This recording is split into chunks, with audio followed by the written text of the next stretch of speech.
σκοτάδι, μάτια που σβήνουν ψυχές στο σημάδι,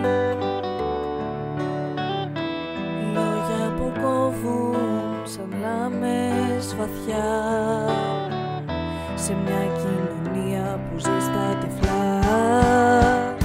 Δεν κλείνω τα μάτια, δεν μένω βουβός, θα γίνω φωνή, θα γίνω παγός.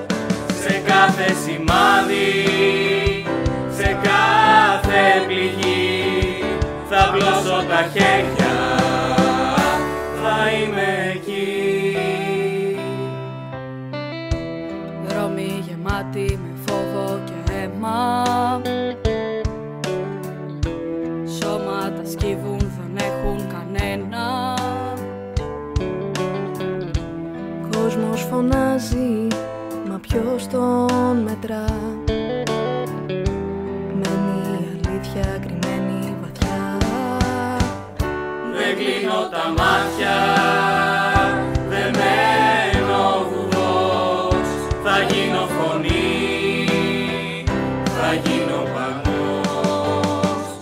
Σε κάθε σημάδι, σε κάθε πληγή, θα πλώσω τα χέρια, θα είμαι εκεί.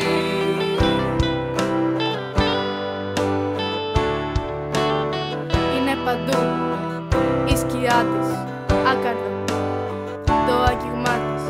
Λες το εξημώ έχω εγώ που δεν θέλω τη σειρά της. Όλοι στον κόσμο τη δέχονται, μένω κι εγώ και ρωτάω, μήπως αυτό είναι το πρόβλημα κι όχι εγώ που πονάω? Σπίτι, σχολείο, στο μέτωπο, χρώμα, αγάπη, κορμί, ό,τι στον κόσμο διαφέρει, αυτό το πλήθος μισεί. Κι ο άλλος το έκανε, ναι το στο σκουπίζω τα δάκρυά της, γιατί αυτός δεν σεβάστηκε το σώμα και θέλημά της. Παιδιά μέσα στα δωμάτια κλείνουν τα αυτιά και τα μάτια, μη διαβάσουν άλλα σχόλια και σπάσουν σε κομμάτια. Και σπάσουν σε κομμάτια.